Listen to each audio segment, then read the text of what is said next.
साथियों, जय भीम जय मूल्यवासी। मैं निशा समता आवाज़ चैनल में आपका स्वागत करती हूँ। आज हम पंचशील बुद्ध विहार पहुँचे हैं, जहाँ की प्रबंधक कमेटी ने एक कार्यक्रम का आयोजन किया है, जिसमें आज 26 जून आज के ही दिन साहू जी महाराज का जन्म दिवस था, जिसके उपलक्ष्य में एक बाबा साहेब की लिखित पुस्तक की संगोष्ठी रखी गई है, जिसका नाम है वेटिंग फॉर वीज़ा। तो आइए मैं आपको पंचशील बुद्ध विहार की सैर कराती हूँ।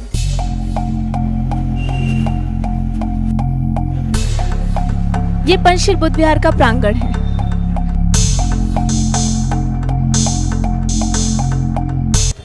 साहू जी महाराज का बाबा साहेब के जीवन में बहुत बड़ा योगदान है, क्योंकि साहू जी महाराज के जन्म दिवस पर ही साहू जी महाराज ने स्कॉलरशिप प्रदान की थी बाबा साहेब को, जिसके कारण बाबा साहेब उच्च शिक्षा के लिए विदेश जा पाए थे।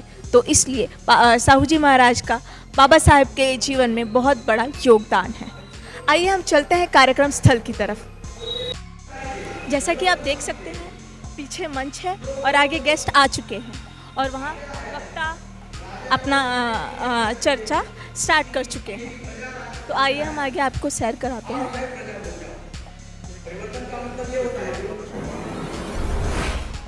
देखिए, यहाँ पर बाबा साहेब की फ़ोटो, छत्रपति साहू जी महाराज की फ़ोटो, और यहाँ पर इनका इनॉग्रेशन किया गया है। जैसा कि आप देख सकते हैं, बहुत सुंदर यहाँ पर पूरा सजाया गया है।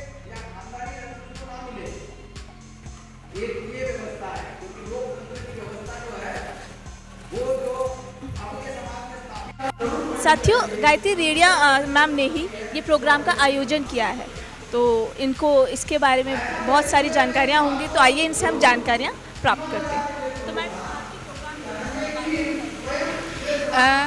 आज जो है हम सब यहाँ पर छत्रपति साहू जी महाराज की बर्थ एनिवर्सरी सेलिब्रेट कर रहे हैं। दिल्ली बुक क्लब एक क्लब है जो कि बाबा साहब और डॉक्टर भीमराव अंबेडकर जी, राणा डे, सावित्रीबाई, जो भी हमारे भारतीय समाज सुधारक रहे हैं, उनके द्वारा जो किताबें लिखी गई हैं और उनके द्वारा जो व्याख्यान लिखे गए हैं, उन पे हम इस क्लब में चर्चा करते हैं। आवाज़ नहीं आ रही, आप मैनेज कर लेंगे। तो बाबा साहब और ना सावित्रीबाई, राणा डे, ज्योतिबा फुले, जो भी हमारे भारतीय समाज के महान सुधारक रहे हैं, उन्होंने जो पुस्तकें लिखी हैं, जो व्याख्यान लिखे हैं, जो लेख लिखे हैं, उनका हम दिल्ली बुक क्लब के द्वारा बुक रीडिंग सेशन करवाया जाता है। अभी हमारा ये आज 19वां सेशन। हमने विशेष रूप से ये प्लान किया कि आज छत्रपति साहू जी महाराज की जयंती है, तो उन्हीं के उपलक्ष्य में हम यह जो हमारा बुक रीडिंग सेशन है, हम उन्हीं को समर्पित कर रहे हैं।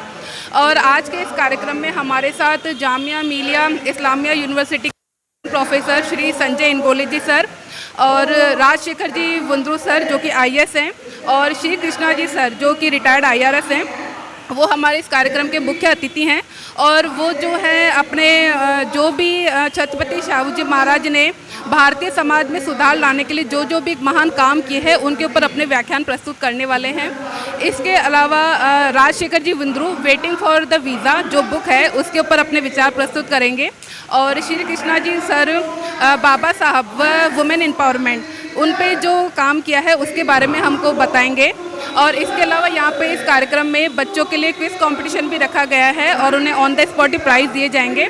हमारे दिल्ली बुक क्लब जो बना हुआ है, उसका मेन उद्देश्य यही है कि हम घर घर तक बाबा साहब द्वारा लिखी हुई पुस्तकों को पहुँचाएँ, और जो आने वाली नई पीढ़ी है, जो हमारी नई यंग जनरेशन है, जिसके अंदर आजकल शायद जो पढ़ने की हैबिट है वो इतने अच्छे तरीके से डेवलप नहीं हो पा रही है, तो उसी पे फोकस करते हुए हम एक बुक रीडिंग की हैबिट डेवलप करना चाहते हैं। और हमारे बाबा साहब द्वारा लिखित जो पुस्तकें हैं, उनके जो विचार हैं, हम उनको घर घर तक पहुंचाना चाहते हैं, नई पीढ़ी में पहुंचाना चाहते हैं। तो वही हमारा इस दिल्ली बुक क्लब का मेन उद्देश्य है और हम उसी पे काम कर रहे हैं। जैसा कि ये देखा जाता है कि ये जो प्रोग्राम जो आज आपने लगाया, बहुत कम लगाए जाते हैं, तो अभी तक आपने कितने प्रोग्राम या इससे रिलेटेड लगा चुके हैं और कितने आप लगाने वाले हैं? हम अभी तक 18 प्रोग्राम कर चुके हैं और उसमें से 15 जो है मतलब ऑनलाइन हुए थे। उसके बाद ये चौथा ऑफलाइन सेशन है जो कि दिल्ली में ही आयोजित हुआ है। और पहली बार ऐसा हुआ है कि ये जो पंचशील बुद्ध विहार समिति है इसके खुद के प्रांगण में हम लोगों को इनवाइट किया है कि हम लोग यहाँ आए और इस कार्यक्रम को करवाएं। तो हम उनके सहयोग से, उनके सानिध्य से ही इस कार्यक्रम को करवा पा रहे हैं। बहुत बहुत धन्यवाद मैडम, बहुत सारी जानकारी आपसे मिली। साथियों, हमारे साथ वरिष्ठ पत्रकार और लेखक हमारे साथ मौजूद हैं। तो आइए जानते हैं पत्रकार सर से कि आज के प्रोग्राम के बारे में। तो सर बताइए कुछ इस प्रोग्राम के बारे में। ये प्रोग्राम 2 पुस्तकों को लेकर के है और ये प्रोग्राम 2 पुस्तकों को लेकर के है। एक तो बाबा साहब की द्वारा लिखी गई किताब है, उस पर गुड्डू जी बोल रहे हैं जो हमारे एक IAS ऑफिसर हैं, और दूसरे प्रोफेसर संजय बोल रहे हैं, वो साहू जी महाराज पे बोल रहे हैं। तो ये एक नई तरह का कार्यक्रम है और इस तरह के भी कार्यक्रम हमारे बीच में समाज में होने चाहिए ताकि बच्चों को पता पड़े कि भाई कौन कौन सी किताबों पर चर्चा होती है। खाली हम न्यूज़ की तरफ ही ना जाएं कि साहित्यिक किताबों पर चर्चा भी ऐसे प्रोग्रामों में होनी ज़रूरी चाहिए और विशेष विद्वान इसमें आ जाएं या कॉलेज या यूनिवर्सिटी के प्रोफेसर आ जाएं तो वो कार्यक्रम और ज़्यादा सफल हो जाता है। साहू जी महाराज का क्या योगदान है? बाबा साहब के जीवन में साहू जी महाराज का बहुत बड़ा रोल रहा। पहला रोल तो ये कि उन्होंने 2.5 लाख रुपए उस समय दिए थे मूक नायक अखबार को चलाने के लिए, जो आज के टाइम में तो बहुत सारी रकम होती है। यदि वो रुपया ना देते तो हमारा मूक नायक निकल नहीं पाता। तो बाबा साहब को पत्रकारिता के क्षेत्र में लाने के लिए साहू जी महाराज का विशेष योगदान है। तो आप छात्रों को क्या संदेश देना चाहेंगे आज के जयंती और बाबा साहब की बुक के उपलक्ष्य में? तो छात्रों को जो विभिन्न जो मुद्दे हैं हमारे बीच में पत्रकारिता को लेकर के है या विभिन्न सब्जेक्टों को लेकर के है, उनको लेकर के ये कार्यक्रम होने चाहिए। उनकी पत्रकारिता को लेकर कार्यक्रम होने चाहिए। जो लोग स्मारका निकाल रहे हैं, अखबार निकाल रहे हैं, यूट्यूब चैनल चला रहे हैं, उन पर अनुसंधान होना चाहिए, रिसर्च होना चाहिए विश्वविद्यालय लेवल पे, ताकि बच्चे उन्हें अपनी PhD में शामिल कर सकें। बहुत बहुत धन्यवाद सर, आपसे बहुत सारी जानकारी हमको मिली।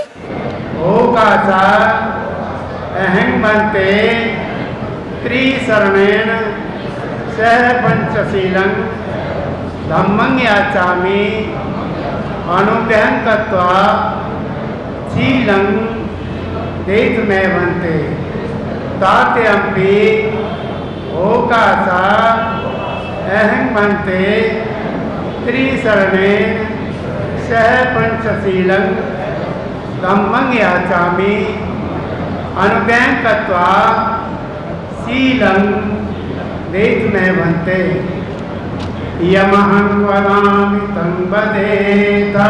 सभी जने बोलेंगे आम बनते।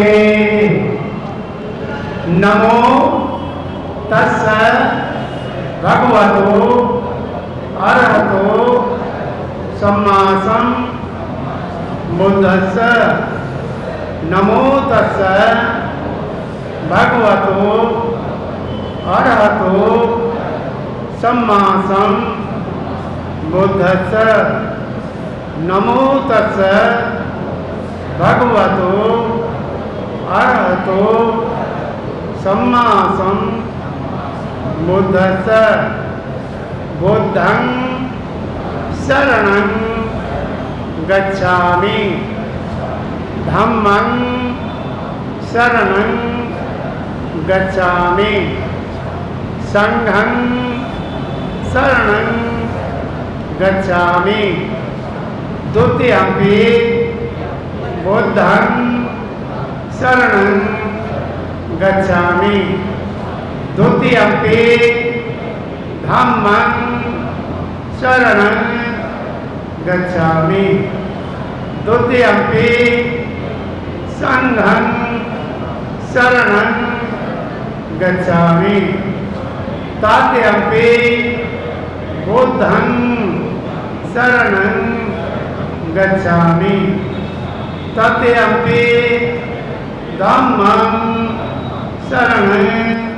शामिल हुए, उनके अंदर बुद्ध ने मानवता की चेतना जगाई और उन लोगों ने बुद्ध के आंदोलन में भी अपना योगदान दिया। That is a history. Baba Saheb Ambedkar ने भी ब्राह्मण लोगों से डायलॉग करके हमारे लोगों के लिए हक और अधिकार उनसे प्राप्त कराए। केवल हमारे लोगों से डायलॉग करके, हमारे लोगों का प्रबोधन करके हमको अधिकार नहीं मिलते। बाबा साहब ने स्थापित जो व्यवस्था थी, स्थापित जो विद्वान थे, उन लोगों से डायलॉग करके, उनको कन्विंस करके कि ये तुम्हारे हित में है कि तुम इनका कल्याण करो। तुम्हारी अगर व्यवस्था, इस देश का शासन शांतिपूर्ण अगर चलाना है, अगर शांति और कानून की व्यवस्था बरकरार रखनी है, तो आपको मानव कल्याण के जो तौर तरीके विकसित हुए हैं उसका और लोकतांत्रिक तरीकों का उपयोग करना पड़ेगा, नहीं तो आपको मुश्किल हो जाएगा। और वो लोग कन्विंस हुए, तब जाकर के उन लोगों ने हमारे हक अधिकार बाबा साहब के माध्यम से संविधान में मान्य किए। वैसे ही जो बाबा साहब ने किया वो हमको दिखता है, उसकी बहुत चर्चा होती है। शाहू महाराज का हमें दिखता नहीं है क्योंकि उसकी चर्चा ज्यादा नहीं हो। उसका दूसरा एक कारण है, और वो जातिवादी कारण है कि शाहू महाराज ओबीसी समाज के थे, कुर्मी जाति के थे। और हमारे देश में जातिवाद इतना फैला हुआ है कि जातिवाद से पीड़ित लोग भी जातिवादी हैं। ये बड़ी त्रासदी है, ये बड़ा प्रॉब्लम है कि हम शाहू महाराज के तरफ भी ये देखते हैं कि मेरे जाति का है क्या नहीं। बाबा साहब, फूले साहब, पेरियार, अयोध्यादास, नारायण गुरु, ये तो हम अभी जो आंदोलन चल रहा है, बहुजन आंदोलन जो चल रहा है, उसके माध्यम से ये नाम हमारे दिल के करीब आए हैं। ये अभी हमको थोड़े प्यारे लगते हैं ये नाम, लेकिन व्यक्ति के सामाजिक मानस पर अगर छोड़ दिया जाए, उसके सोशल कॉन्शियसनेस के ऊपर अगर छोड़ दिया जाए, तो हर आदमी जानना चाहता है कि क्या अयोध्यादास चमार था, पासी था, धोबी था, मेरी जाति का था। अगर मेरी जाति का होगा तो बहुत बढ़िया, और अगर मेरी जाति का नहीं होगा तो थोड़ा कम बढ़िया। ये जो मानसिकता है, जातिवाद से पीड़ित लोगों की जो जातिवादी मानसिकता है, साथियों, ये बड़ी खतरनाक है। इससे हमको बाहर निकलना होगा। शाहू महाराज ने अपने लाइफ टाइम में ये काम किया और वो बाबा साहब को हैंड ओवर किया कि अब यहां से आगे आप करिए। जब उनके जीवन में ये बहुत बड़ा प्रसंग आया कि 1902 में शाहू महाराज ने उनकी जयंती के एक महीना बाद, अभी उसमें थोड़ी कंट्रोवर्सी भी है लोगों के बीच में कि उनकी जन्म तारीख 26 जून है या 26 जुलाई है। इसमें कंट्रोवर्सी है इतिहासकारों के बीच में और दस्तावेज के बारे में। तो 26 जुलाई 1902 को आरक्षण की नीति भारत में सबसे पहले राजश्री शाहू महाराज ने लागू की, ऑफिशियल। Thank you sir. वास्तव में आपने बहुत ही सुंदर तरीके से छत्रपति शाहू जी महाराज पर प्रकाश डाला। उनके द्वारा सामाजिक परिवर्तन की दिशा में जो भी क्रांतिकारी उपाय किए गए हैं वह इतिहास में हमेशा याद रखे जाएंगे।